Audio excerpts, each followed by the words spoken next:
Welcome to Holy Health, the podcast where cutting-edge health insights meet timeless biblical wisdom. Join us as we explore the latest in wellness, fitness, and mental health, all while grounding our journey in the spiritual truths and guidance found in the Torah. Whether you're looking to nourish your body, mind, or soul, we'll help you live a life of balance, vitality, and faith. Tune in to discover how to achieve holistic health through the perfect blend of modern science and ancient wisdom. Let's dive into the fullness of life, body, and spirit together.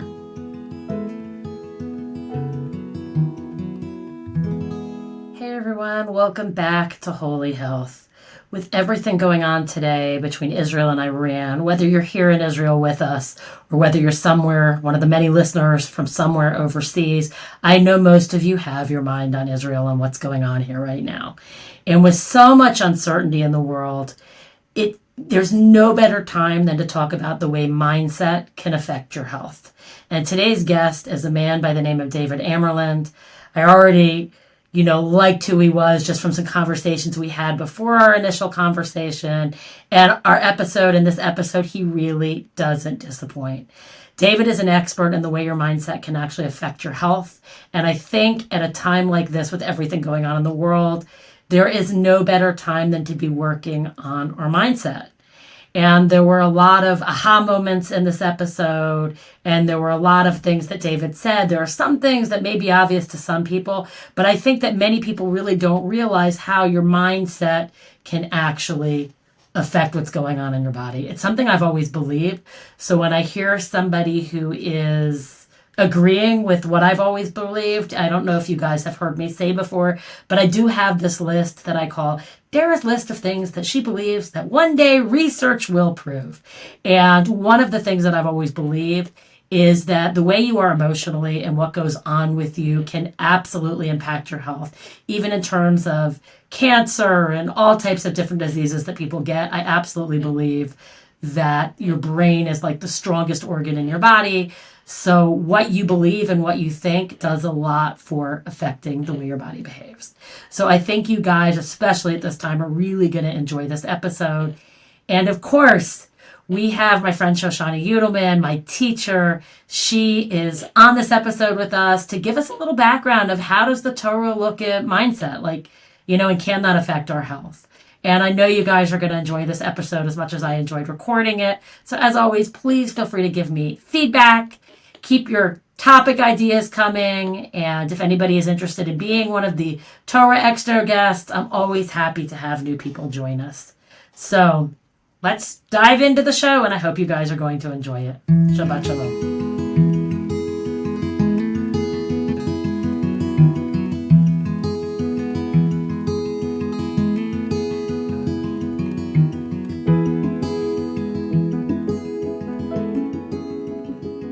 Hello, everyone, and welcome back to Holy Health. My guest today is David Amerland. David is a best-selling author, a speaker, and researcher dedicated to sustainable health, fitness, and cognitive longevity. He excels at translating complex scientific concepts into accessible, actionable insights, empowering individuals to enhance their well-being and performance. David's work spans various disciplines, reflecting his commitment to understanding and improving the human experience. David's most recent publication is Built to Last. He's authored various publications. He's been on a variety of podcasts. He's all over social media, and I'm really excited to have him with us here today. And when we started talking to try to figure out what we wanted to talk about, I actually loved what David brought up. So he said that he'd really like to talk about the ability of mindset and perception to radically change our sense of reality when it comes to health and fitness. And I thought that sounded like a great idea. So David, first of all, I'm just happy to welcome you here today. I'm excited to be here. And before we get into the nitty gritty, can you just give me a little bit of your real background, not these things that you've done and these books that you've written, but a little bit about how you got here to doing what you're doing, where you're from. I don't even actually know where you're from. I know you're in Greece right now, but I don't actually know where you're from. That's really cool, yes. I'm Australian. I've lived in Britain for about 25 years, so I've got a dual nationality. And I've got a summer house in Greece. I'll be coming and going for about 10 years. Nice. So I'm in the process of getting a third nationality. So go Oh, figure, well, right? It depends. I am who I am depending on where I am, like most people. great. And how did you get into this field? Health, fitness, mindset. Like, how did you get into this field? Okay, let's start with my training. I'm a chemical engineer. My master's Okay. was in quantum mechanics. Wow.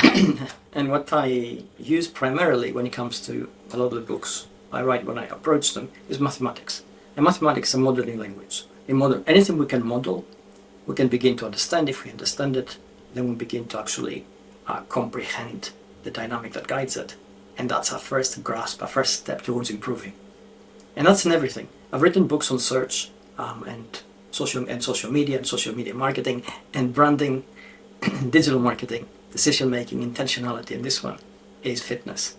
But in all those fields, in all those contexts, there's a uniting thread, and that's us. It's people. It's people who guide these activities. It's people who actually decide intentionally to do things or not to do things.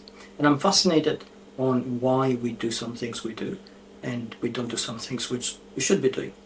And that's where I go digging, because my premise always is that there are fundamental principles which are the same in every platform, and the contextuality of the situation changes some of the dynamic. And if we can understand that, then we know how to behave. And if we know how to behave, well, presto, instantly, we're better people. Wow, that's really interesting, and it actually makes a lot of sense to me. It sort of follows my path of believing that if you understand something, you're more likely to do it. I'm a big believer in that. So I'm a physical therapist, and I'm Okay. always teaching people about how the body works in kind of an easy way, because if you understand it, then you'll keep doing it. When you don't understand it, it's just a set of exercises and it's kind of meaningless. But if you get that understanding of why doing things from a certain way are important, you will kind of keep on doing it. So Yes. I think that's a great, that's a really great way to start. So let's talk about first. We want to talk about mindset, right? So what is mindset? Absolutely. Like, how would you describe mindset? At a fundamental level, mindset is a set of beliefs, values, drives we synthesize, which determine our worldview. That's a global picture. But in Hmm. the context of any situation, the mindset is a perception, which then determines our reality. And I know this sounds like magical, because you think reality is reality, right?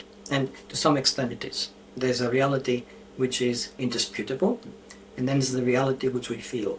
And the classic example I use in these cases to illustrate it is the glass half empty, half full. Now there's Hmm. always 50% of water in the glass. That never changes.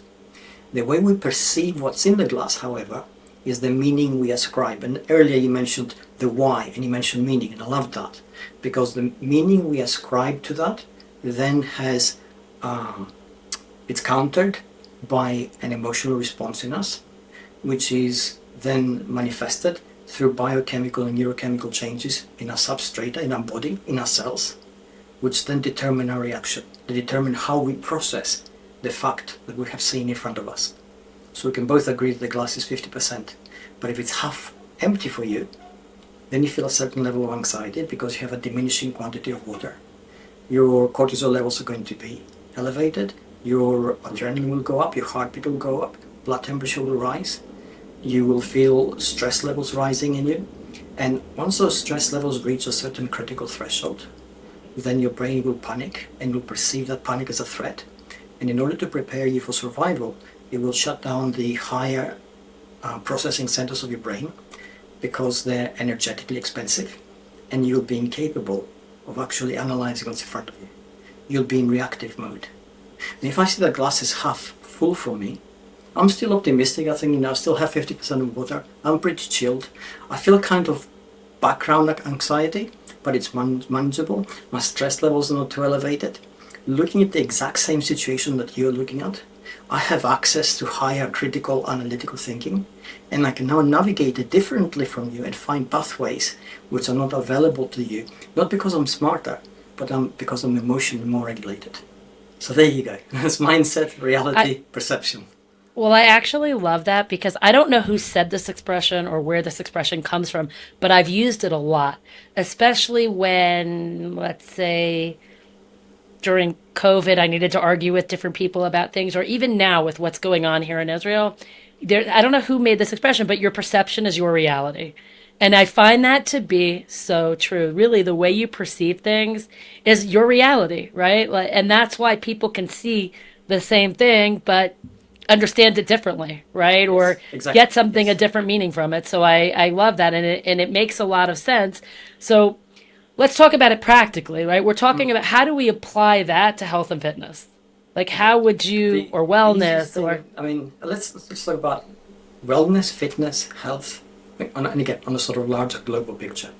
hmm Undeniably, all of us have stressful lives, absolutely. And those hmm lives are impacted increasingly, case in point example you just brought up, hmm by events which we don't control from the external world. And if we allow those events to overwhelm us, then we are in that panic driven reactive mode. We have chronic inflammation. We're incapable of actually thinking what we should be doing. We can't plan ahead. We constantly feel agitated. We have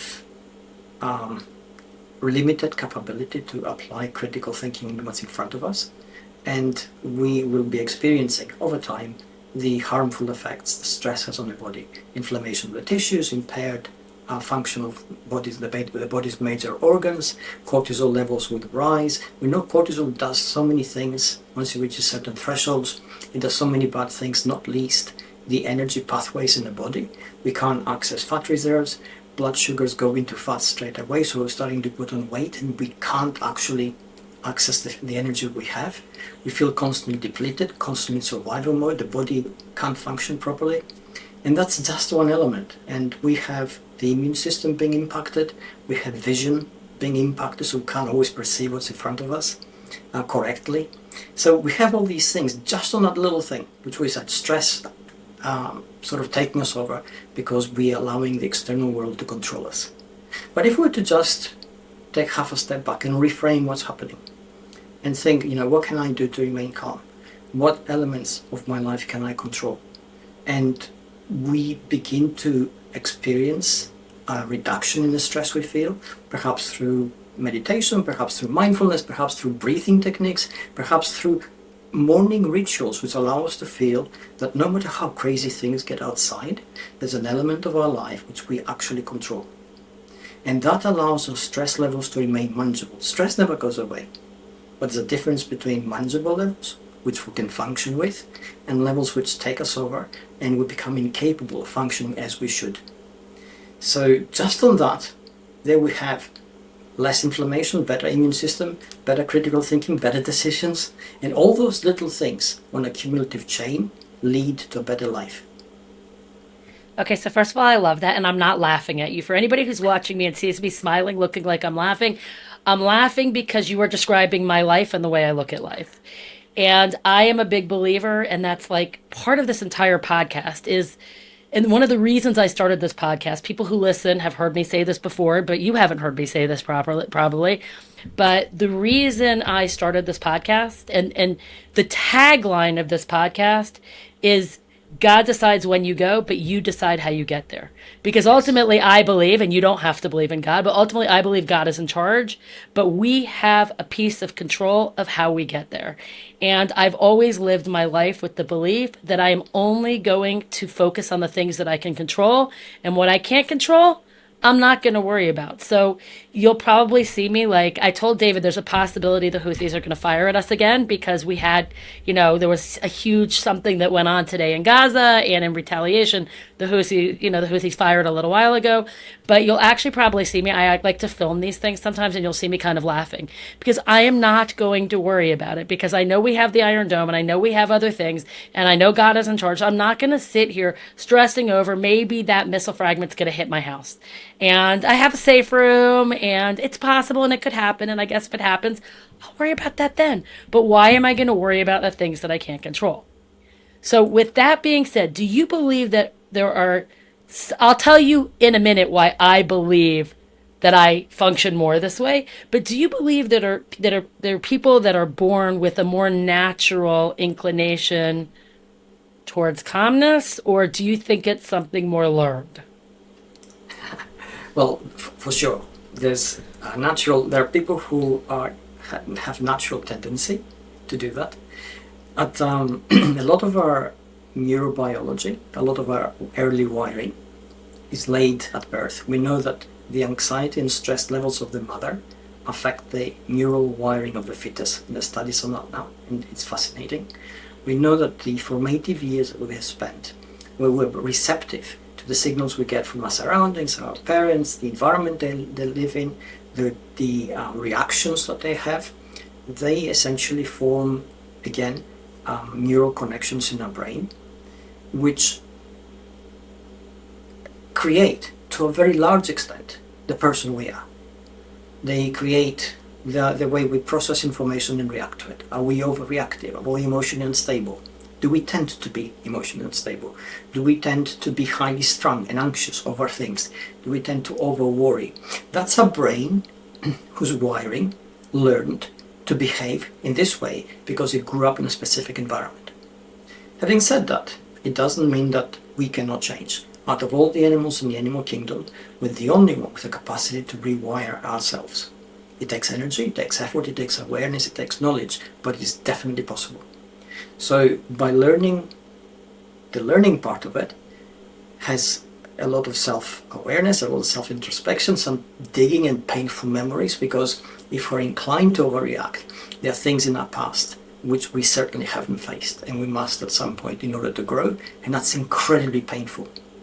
But once we address that, we have the capacity to rewire our brain, process information differently, reframe both who we are and how we function in the world, and that then guides our response. So definitely we can change.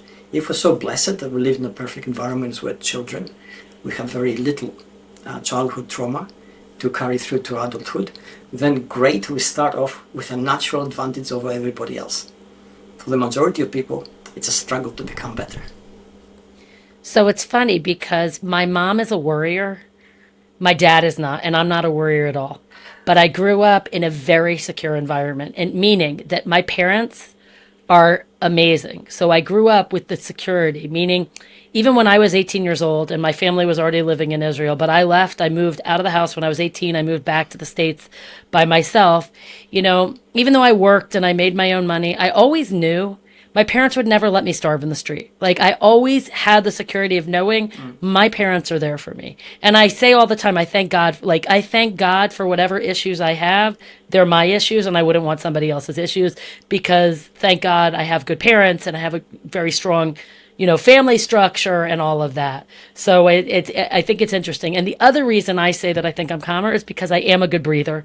Breathing is one of the things I teach every single one of my patients. It's the way we control the stabilizing system. So I think that's a reason why also. But that's just a little side note. You did mention breathing, and so I think that's a piece of it as well. Absolutely. And breathing, for something which everyone needs in order to survive, we're really, really bad at it, unless we learn how to do it properly. And yes, if you learn deep breaths, as you said, essentially we activate the body's parasympathetic nervous system, and its primary role is to calm us down and bring us back to baseline levels so we don't overreact. It takes conscious awareness to do that. You need to know your triggers, you need to know it's happening to you, you need to have the reflex action to access that breathing technique, which then calms you down and makes you suddenly emotionally more stable and less reactive. I feel like I'm listening to myself talk, so that's good. I like it. I like it. It's really good. Okay, let's talk a little bit about mindset, and can that affect like metabolism? Okay, so if we look at the effects of something as abstract as the world view, that determines how the brain sees opportunities and threats in the world. And depending on what it sees, what it perceives, and this is the perception, this reality aspect of it, then it goes into action very specifically to prepare us for what's to come. We know, for instance, and I'll bring up two different examples. One is from martial arts, and we have carried studies on this. In traditional martial arts, there was the possibility, the time we thought it was a bit of a myth, of masters sort of sitting, meditating, and going through the specific movements in their brain, in their thoughts, and strengthening their body. But they're not moving, okay, just thinking about it. We know that from fMRI studies carried out recently, that the moment we imagine a movement, the centers of the brain that are activated are the exact same centers of the brain that are activated when that exact same movement is actually carried out in reality. So the body essentially creates a model. It goes through a model exercise, whether it's in our mind or in our body. It's not, there are no different neural centers or neural connections which activate that. They're exactly the same. And also what happens is that energetically, the muscles of the parts of the body which we move, even if we're standing still or sitting still, are activated. Their temperature rises a little bit. There are micro movements in the muscles. And if we were to measure two different people who one of them is actually going through the process, imagining these moves, and the other one is not, then we'll see that even though they have done exactly the same sort of activity, the person who imagined that has actually consumed a little bit more, a few more calories. It's not a massive difference, like you run on a treadmill, but it is definitely there. So the body actually has reacted. The metabolism has reacted. It's prepared for that action. So that's from martial arts. We know from fMRI studies carried out with athletes that those who go through imaging, where they imagine a movement before the sport, whether it's sprinting or long distance running or triple jump, and they go through that in their head again and again and again. By the time they're actually ready to execute the race or the sport, their body temperature is ready, their muscles are relaxed, the nutrients that they need have gone to the right part of it, so they have a little bit more of an edge. All this is metabolically driven. So the body basically prepares for action by allocating the energy needs it actually thinks it's going to need. We know from anecdotal evidence of people who have a process for going to the gym. They get home, they change their clothes, pack their gym bag, mentally they're preparing themselves and they look forward to it, and that's their process. By the time they get to the gym, they actually have consumed a few more calories than people who simply go home and think, oh, where's my gym bag? And, they've got other things in their minds and they're thinking about paying bills or, managing things at work, and they still do the same thing. They get their stuff, get in the car, drive to the gym, get out. But those who were actually thinking about it and they had that process have actually consumed a few more calories, which is so unfair. That's really interesting. So that it is a good lesson, and it also makes sense because we also know that if you don't what's that expression? If you fail to prepare, you prepare to fail, right? That's right. So if you haven't plan, that's what it is. Plan to fail. That's what it is. Exactly. Yeah. So that makes a lot of sense about getting everything ready and preparing in your mind for what you're going to do. That makes a lot of sense. Absolutely. This is especially true if you're doing something complicated. And we're just getting off fitness now, or perhaps even within fitness, right? If it's something complicated like martial arts, we have to do sparring or boxing or any kind of those, or or perhaps basketball or football. Have team sports with a complex kind of strategy and a very a large degree of fluidity in a game. So that mental component is absolutely critical. But we also know from elite troops in the States, where studies have been carried out, that that preparation where they go through, and before they start a mission, they have prepared thoroughly again and again and again and again. And by the time they actually get to where they have to, the events have changed completely. So all their planning goes out the window. But that planning has actually prepared their mental state and the parts of their brain which they need in order to be able to operate at such a high level of efficiency in such a pressured environment. That planning has actually prepared. They're ready. They're not surprised. They don't feel overly agitated, because obviously they are. They don't feel that emotions run them, though they are emotional. That's what actually makes them so good. It's that level of what we would call professionalism within inverted commas. It's that, you're running through scenarios, you know what it is, and if something changes, you think, I can do this, I've prepared for this. It's new, it might be a surprise, but I can handle it. But in order to think those things, Your brain has to have done the work beforehand. If it takes you by surprise, you panic just like anybody else. Your immediate response is physical and it's visceral.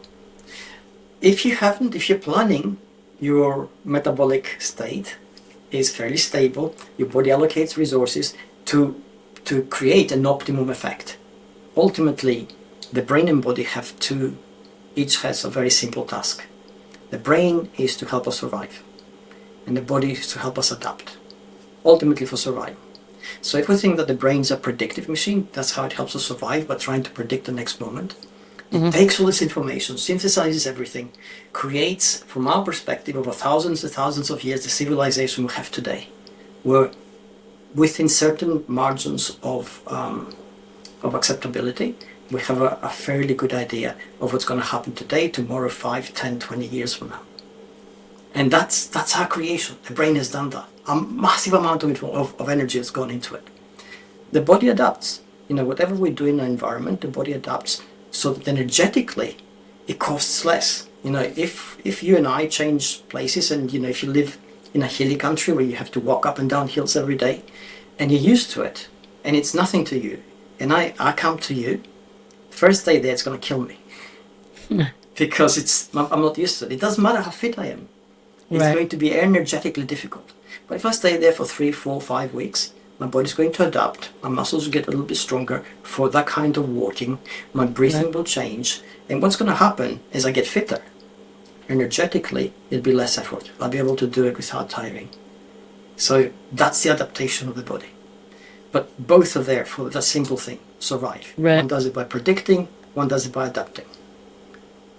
Okay, so let me ask you then, with all of that in mind, do you think the cultural messages that we receive today, right, about body image and about wellness and about health and about dieting, change people's perception of what, change people's perception, which will then in turn affect how they view themselves? Does that question make sense? It does, absolutely. We are ultimately social beings. We're social beings because, for 2 reasons. First of all, on our own, we're really weak. It doesn't matter how strong we are, how smart we are, how rich we are. Alone, we can fall. So we need others. And the second thing is because our brain is so complex, it actually needs other people to remain healthy. Part of our wellness strategy always has to be socializing with others. Our brain uses that connection to connect with others and recalibrate its own setting. You can't do it otherwise. So that also makes us very receptive to all the signals that society encodes into culture and sends towards us, and they're both good and bad. If it comes to popular image of fitness, you have to have muscles, six-pack, lean, all those things which basically bind us into this sort of body image problem where we flagellate ourselves every day that if we can't attain it, and we reach for targets that are unattainable sometimes because of our lifestyle or condition or whatever. But at the same time, we are also in a period where there's a plethora of information. We begin to understand the brain better, the body better, and the connection between the two. We used to think they were two separate things, and now we realize that they're so fully integrated that we cannot tell where one ends and the other begins. Body cannot survive without the brain, cannot survive without the mind, never mind the brain. And the brain certainly can't survive without the body. And it's a full integration. Everything you feel, sense, hear, listen, think comes from perceptions, sensations that the body has processed. At the same time, what the brain actually interprets becomes the reality the body responds to. It's magic. So with that in mind, do you think that the influence of social media and even the influence of things like ChatGPT, right? Nobody has to think anymore. So isn't that damaging to the brain as well? Because we don't have to, it's almost like we don't have to use the brain anymore. I literally have a friend who will ask ChatGPT what she should eat. Like no one has to, do you think that is going to be more damaging or more helpful within our perception? I think and how we can change things. I always smile when this question is asked. First of all, there's a certain kernel validity to this concern, 100%. But I always recall Plato, one of the greatest philosophers who's ever lived. and I'm hoping it was Socrates. I think it's actually Socrates. I'm sorry, and he was so against writing because he said, it's going to make us lazy. Nobody will memorize anything anymore. Nobody will learn anything anymore. And writing is the most magical invention in technology that exists. So he was against it for very specific reasons, and from his perspective, he was 100% correct, because he was one of the peripatetic philosophers. He wanted to walk and talk and go deep into subjects, and he relied on memory and brain. We live in a world where each of us has more access individually than at any other time in history, and a brain can't contain these things. There's no reason for us to allocate a lot of energy into memorizing things when we can basically use adaptive memory and remember how and when we can access these things as we need them. I mean, we certainly did this when search came along. When Google came along, the way that we used our memory changed. We used to remember things, and suddenly now we know where to go to remember the things which we have forgotten, because now we need them. AI is simply another technology. And, especially, it's not true artificial intelligence. It's just another smart technology we use, another smart tool.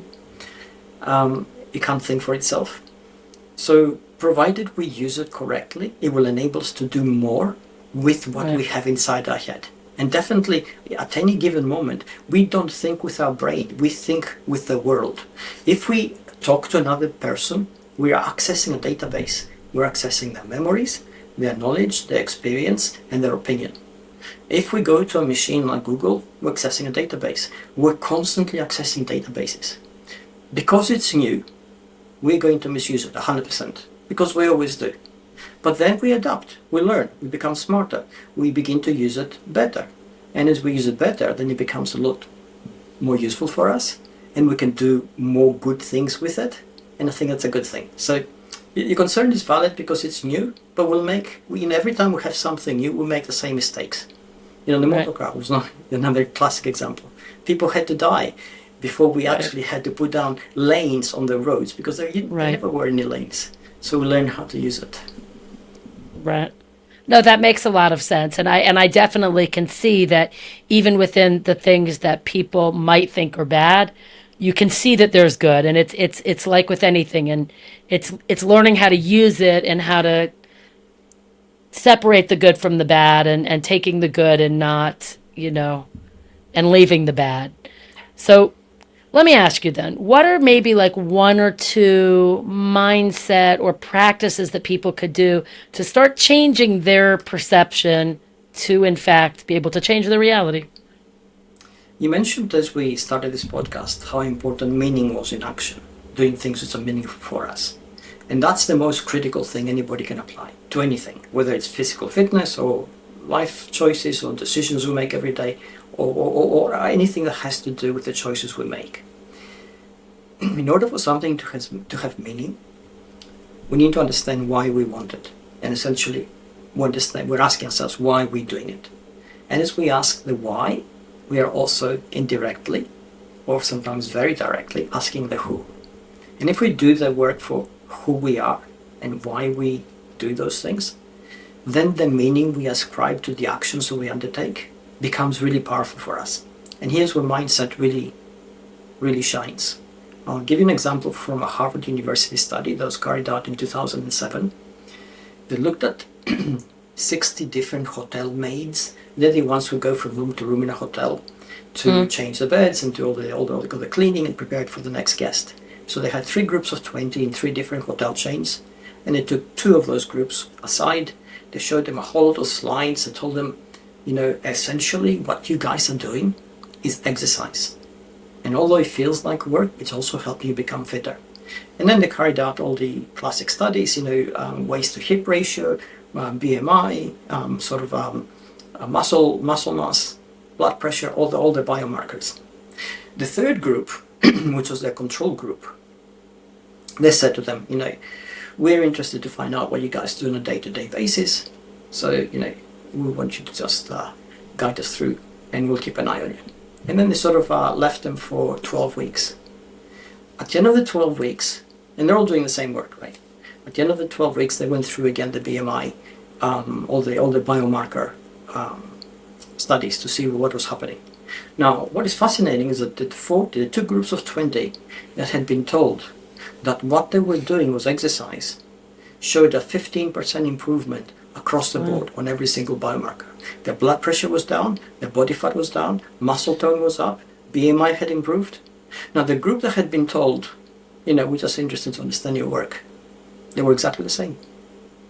And all that had changed in that situation was a clear understanding of the meaning of the work that they were doing. That's all it was. So that's the power of mindset. That's the power of self-awareness. That's the power of actually doing things which are there for you. We can all get ourselves down to the gym and lift weights or run on a treadmill or talk to a personal trainer and go through a session. If it doesn't mean anything for us, then we're not going to continue. We're going to get bored, and more importantly, we will not get the same effect out of it.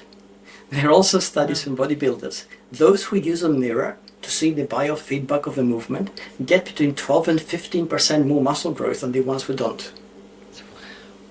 So if you're doing it blindly, you're still lifting the same weight, same reps, same exercise, same quality, but you're doing it blindly. You don't see it because the brain doesn't see it, doesn't understand the full meaning of it. It doesn't prioritize the allocation of resources. So at the end of the day, you don't get the same muscle growth. The ones who use a mirror, they can see the muscles moving under the skin, they can imagine them getting bigger, they understand how important it is for them, they're emotionally involved in what they're doing. Same reps, same period, exactly same quality of exercise, 12 to 15% more muscle growth.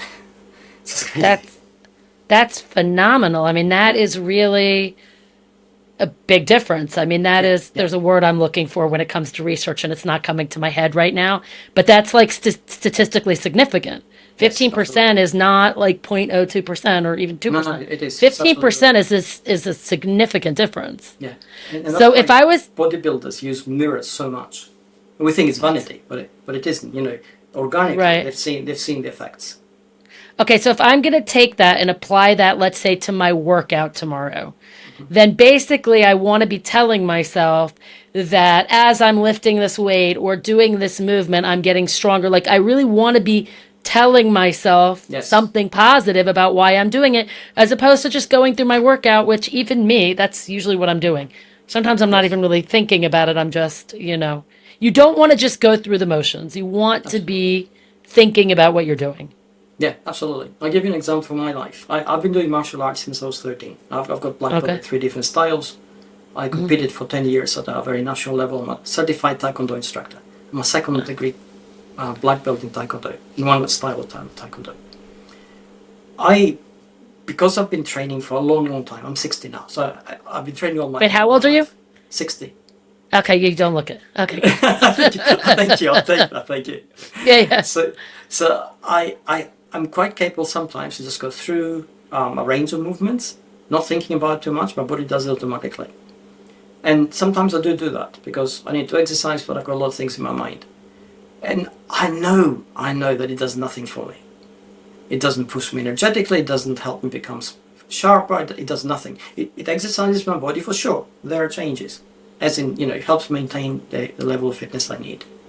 But if I do the same thing, and now I'm visualizing a sparring situation, I'm visualizing an opponent, I'm visualizing the move, I'm into the strategy, I'm 100% into my movement. When I finish, I feel better, but for the next 2-3 days, I'm floating on air. I do everything else better. So that's an improvement which is actively there. And the difference is that sometimes I'm just tired, busy, and I fall into the same trap as everybody else, even though I know the science. So it is really difficult. You need to make yourself do it every time. I'm really going to tomorrow make an effort to really think about what I'm doing and why I'm doing it. And, because I do believe in the power of the mind. I always tell people the brain is the strongest organ. So whatever your brain is telling your body, that's what's going to happen. So even my friend had given me a good example a while ago, right? That when you're dealing with children, if you tell a child, don't do that, they hear do that, right? They don't hear the don't, they hear do that. And I feel like the brain is the same way. So if somebody is I don't want people to do things when there's pain. But if you are all day long only thinking about, do I have pain? Do I have pain? Do I have pain? Your brain hears pain. And you're Yes. going to have pain just because you have to get your mind off it at a certain point as well. You have to notice if it's there when you're exercising, but if you only focus on pain, you are going to have pain. So I'm totally with you, and I believe in the power of the mind. And you are just giving me that feedback of the things that I already believe, or giving me that proof. Again, there's a word that I'm struggling to come up with right now that's not coming to me, but you understand, I know what I'm saying. Yes, So absolutely. that's really powerful. I love that. So let me ask you, is there anything that you would like to tell our listeners? Is there anything that I didn't ask you, maybe that you'd like to talk about? Yeah. When it comes to exercise, because it is difficult, it's a stressor, and we have to undergo it, and we have to be able to be willing to undergo it every time, and we have to be able to do it every day, something every day. It doesn't matter. It doesn't have to be a marathon every day, but we need to move our body every single day. There are 3 things you should be doing. Make it personal. Make it meaningful for you. Make it possible. Make it an easy thing to do. Start with the easiest thing possible and build from there. And then make it persistent. Get rid of all the obstacles that stop you from doing it. Understand what the obstacles are and plan around them so that you can actually do it every time. And if you apply those 3 things, then it becomes a lot more accessible to you. It becomes easier, and then it changes you from the inside out. I love it because, again, you're just telling me what I'm telling all my patients. I would far prefer to work with someone who's never exercised before, because I teach them, we're going to make you stable from the inside out, and then we're going to make you strong on top of it. And I'm going to make you learn to love exercise, because you're going to see we're going to start with things that are so easy, like breathing, that it doesn't even really feel like exercise. And then without knowing it over the weeks, we're going to build on it and build on it until you're doing these things and it feels good and it feels different and you didn't even realize you were doing it. It's much harder to take a CrossFitter and start trying to get them to back off of things or change the way they're doing things because they don't want to. Yeah. So that's such great information, and I really, really love that. Thank you so much for that. Thank you. So let me ask you, as I like to ask everyone, what does spirituality mean to you? And do you think that applies to mindset at all? Absolutely, it does, yes. It doesn't matter whether you are agnostic or religious or anywhere in between that spectrum. What matters is the belief you have is a strong one for you. That belief is part of your belief system. It affects your worldview, and it makes you belong to something. If we just feel alone in our body and mind, all we can perceive is us. And that's a very poor data set to draw information from. It gives us no connection to the external world, and we suffer from it internally and externally. It's a fact that we can't change our physical reality, the way our body moves and functions, if we don't change first internally. We have to think that something is possible for it to happen. We have to think that we want something for it to happen. We have to believe that we can improve for that to happen. And spirituality is something different for everybody, but it's the part which makes us feel that we are a small piece of a whole, and that gives meaning to what we do.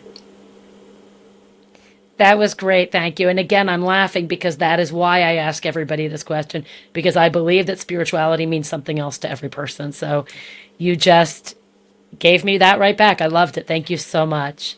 So where can people find you? What's the best place to connect with you, find you? You can find me at davidamerland.com. I go through a lot of studies every week, and I get excited by some of the things, so I put out a lot of stuff to explain it, and I share all the stuff on social media for that reason, because I get excited. I want other people to get excited, and if you get excited, then it's good for you. You're going to try to improve, which is amazing. And if you Google me, you'll find me on my socials, so you can follow me. Okay, perfect. And I'll put all of your links into the show notes as well. Thank you so much.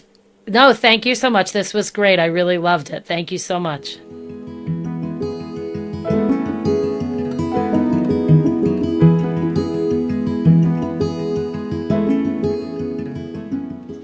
Hey everyone, welcome back. I am so excited. We are here today with my friend and my teacher, Shoshana Judelman. Shoshana teaches Chassidus at Medreshet Rachel, which, by the way, is my alma mater. I went there for a year after I got married. And it's Shirat David with Rabbi Shlomo Katz, which is my shul as well. She's also a tour guide in Poland, and she is also on a new app called Kavanah, which is this is the first I'm hearing about it. It's an app for Jewish meditation, and I'm going to put a link into the show notes so all of us can check that out as soon as possible. And when I recorded this episode with David, I immediately thought of Shoshana. I just felt like there's got to be so many things that the Torah can tell us about mindset, and she would just be a great person to teach us some things. So, Shoshana, I'm so excited that you're here today. Thank you. I'm so excited to be here. It's so interesting because I am on this new Kavanah app, which is for Jewish meditation. And it actually dovetails so nicely with what we're going to be speaking about now, because it's really all about the power of the mind and the power of intention, right? Chassidus is really, if when you boil everything down to the core, it's really all about intention. What are you trying to actually do in the world? And of course, when we come to Torah, our purpose is to grow in our connection to God, to Hashem, and through that we grow ourselves. So I was struck by a bunch of things that David said in the episode. And the first one, I just wanted to share a story because he said something so beautiful about how we are social creatures, right? And that we really, because you had asked him a question about how like social media and what the people that we surround ourselves with, how that affects our perceptions of ourselves. And I do very firmly believe, and this is why I live here in this community, in surrounding yourself with people who are in a growth mindset, on a growth path. And I once heard this story about, it's not said in the name of anyone, but it basically was like a person who lived in, let's say, a shtetl, right? Like an old Jewish community in Europe, and how he would go to shul, and it was fine. It was like an okay experience, no problem. But it happened to be that one day he like couldn't make it to shul, like he hurt his foot, and he basically had to daven at home. And when he was davening at home, he actually felt so like connected and so like he was able to go so deep into his davening. I'm actually remembering like how I felt a little bit during Corona, like davening at home, and I just put like hours in. And there is definitely a place that you can get to when you're on your own and there's silence around you. And this guy was so like impacted very positively by this experience. So he decided the next day he's also not going to go to shul, and he's going to also daven at home because he had such an amazing davening, an amazing praying experience that it really lifted up the rest of this day. So he stays home then also, and the third day and the fourth day and the fifth day. But on the fifth day, after he finishes davening, there's a knock on the door, and it's the rabbi. And the rabbi says, how are you feeling? And he says, I hurt my foot at the beginning of the week, but, thank God, I'm feeling much better now. So the rabbi said, so when can we expect you back in shul? And he said, well, Rabbi, I'm actually having a lovely time davening by myself at home. And the rabbi looks at him and he says, yeah, I understand that. And he goes over to the fireplace, and with the tongs, he takes out one of the glowing coals from the fireplace, and he puts it on the hearthstone, away from everything else, just by itself there on the hearthstone. And he says, I hope to see you soon. And he walks out. And the man is like very confused by this interaction. And he sits there and he's watching the glowing coal as the light gets dimmer and dimmer and dimmer, and until it eventually goes out. And he understood the message, right? We are social beings. And even if, obviously we all need a day off here and there, we need time to ourselves, but really ultimately what brings out so much energy and so much strength and so much power in all of us is when we are together, and especially when we are together with other people who are on fire, who are, really trying to grow and trying to live their best lives. That really has such a huge positive impact on us. I totally agree with you. And I remember they said that there were a bunch of like elderly people that passed away during COVID that died of loneliness because people need to be surrounded by people. And I actually did like what I liked, in other words, in the davening was when everybody was on the merpeset and somebody would be down in the street. So at least you had some kind of connection, but yet you could sit outside in the sunshine on the comfort of your merpeset. And, yeah, you're right. I guess that's why you daven in a minyan, but there is this concept of like hitbodedut also, I guess, which is, on your own, but it's, yeah, you need some of both, but I agree with you. People thrive in communities, and that's why, especially, I think Anglos moving to Israel are always seeking out a community. Like it's weird. Like I heard about somebody. I met this girl whose family lives in what's it called? Somewhere that's like so super. It's all Israel. Like you've never heard of an American living there, and it's just so strange. And in the end, her parents are Chabad shlichim. Oh. And that's how because they're in, maybe not Chabad, but they're doing like Kiruv and stuff like that. Right, so right. It's rare that you hear of that. So it's Amazing. So true.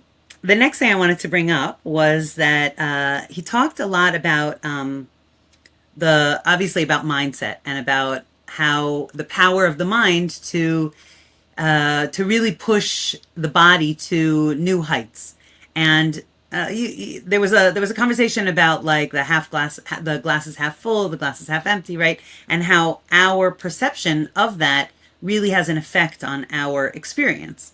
So there's a beautiful piece from Parshas Kadoshim by Rabbi Elimelech of Lezhensk, and he, as David was speaking, it like really triggered this, and I didn't remember exactly what piece it was. I had to go and look for it, but it really brought out like this beautiful idea. He had been saying that he mentioned such a fascinating thing about the cleaners in the hotel rooms that if they were told that what they were, it was pointed out to them that what they were doing was actually exercise, and after like, I don't remember exactly how long it was, but 2 months or something like that, they continued to clean, but their health markers all improved because all of a sudden they had this other intention in their minds that, oh, I'm actually also making myself healthier. And this, making the bed also has this added benefit of using my arm muscles and my leg muscles. And and that energy contributed so much to the health benefits of the movements, which really were the same as what they were doing before, but with this added energy of the mindset. So in this piece by Rabbi Elimelech of Lezhensk, he says that every movement, right? The movement doesn't start from the limb that's moving. The movement starts from the brain, obviously, but in Hasidus we talk about that it starts from the soul. And that because we understand that God is giving us the energy to live, and Hashem is in everything, and Hashem is enabling us to move.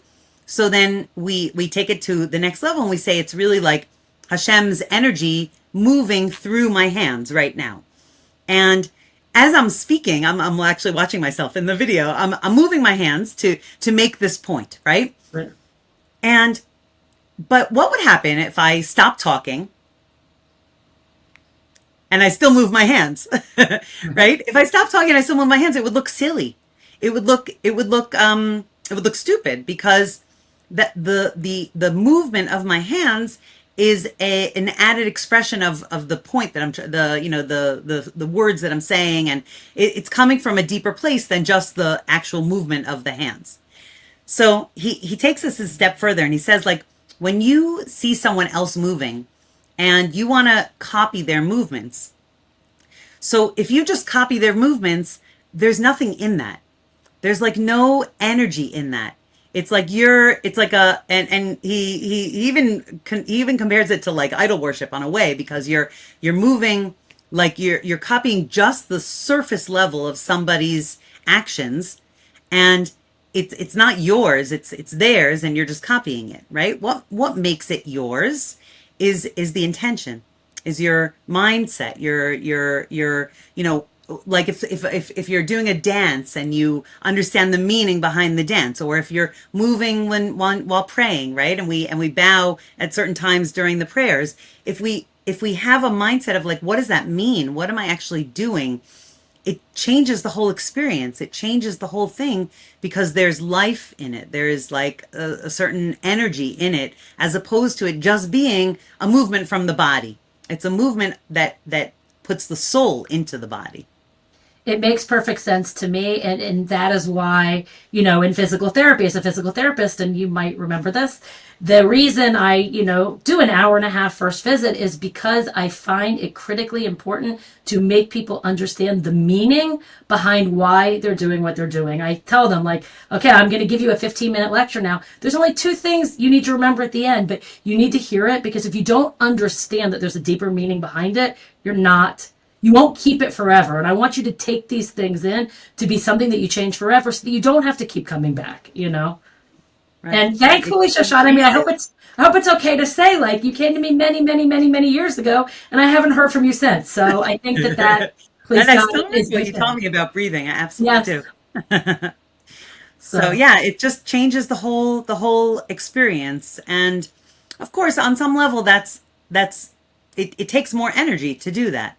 But when the end result, or the experience, becomes so much more of a full experience, that it's Oh, absolutely. I totally resonate with that. I love that. Thank you so much. no worries. Okay, and there's one more thing I wanted to add. One more thing I wanted to say, Great. which was that he mentioned, this is actually one of my favorite ideas ever. So he mentioned technology, and he was talking about like using things, in a good way, in a positive way. That of course anything can become like an unhealthy. Right? It can use something as an unhealthy crutch, or as an unhealthy way to sort of escape from the world, or we can use things, in a positive way. And it reminded me of this. There's a beautiful Torah by the Maggid of Mezrich, who was took over the Hasidic movement after he was like the successor to the Baal Shem Tov, and it's about a pasuk, a sentence in Tehillim, in the Psalms. It says, the end of the pasuk says, "Malah haaretz kinyanecha," which means the earth is filled with your acquisitions. Okay, but really Hebrew is like this really interesting language that you could kind of change the order. Sometimes the words can, you can read a deeper meaning into them. And so the Maggid of Mezrich said you can also read this, that the earth is filled with ways of acquiring you, Hashem. And that really anything can be used as a way of connecting to God.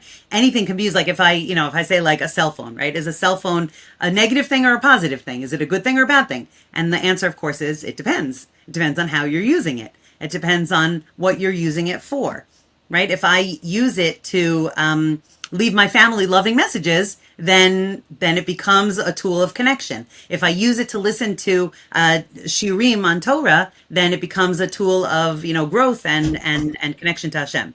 And if I use it to chas v'shalom, God forbid, like spread lies about someone, then it becomes a tool of destruction.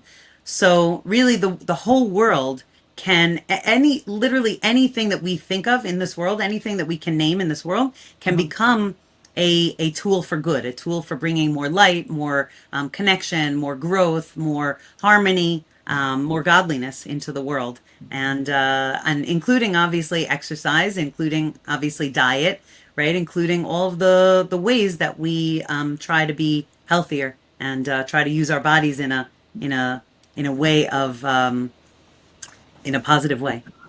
I love that. And that, again, something else that just resonates with me again. I agree with you. It is so true. You can even look at things like social media. Is it all bad? It's probably a lot bad, but there are people doing amazing things and trying to show the beautiful side of Judaism and trying to educate people. Right. And I think that it can be used as a tool for kiruv. And I think that it's like with everything, I guess you have to know who you are and do you have an addictive personality? And maybe there are certain people that can't use certain things, but I think that you're right. Everything is dependent on how are you using that thing.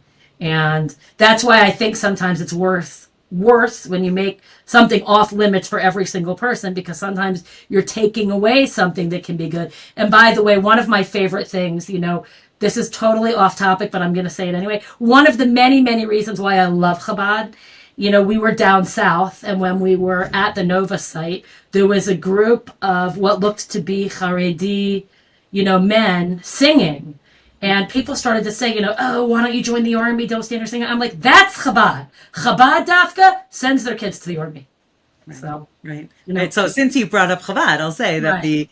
the Rebbe was like at the forefront of like using always technology. There were people who said like, no radio, no television, no internet, like whatever. And really every single thing that comes into this world has this same quality. Like it depends on how we use it. And the Rebbe always wanted to use things for godliness, for teaching Torah, for bringing Jews closer to Judaism. Like I remember like in the 90s, like Chabad was like the only website about Judaism.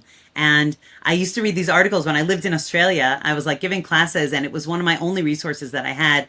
I didn't have all these books. I had only some of them. And so I would look on the internet, and I would see these comments about articles from like, Joe in Indonesia, or, so-and-so in Sri Lanka, or so-and-so in Hawaii. And, and it was like, how do these people have any access to Judaism, because A, they have either a shliach, or B, even before there was a shliach, there was Chabad.org. And that's just such a, the Rebbe was like at the forefront of like, no, technology can be used for good things. And we have to role model that. I agree. Well, that was so wonderful. Thank you so much. It was exactly what I needed to hear, what I wanted to hear. I knew you would be such a good person to do this. And I really appreciate your coming on yet again. Thank you so much. It was my pleasure. Thank you. I always learn something when I listen to your podcast, and especially when I'm listening to respond. So I'm very happy to be here, and you should have a lot of hatzlacha. Thank you so much. This podcast is for informational purposes only. Please seek guidance from a trusted healthcare professional.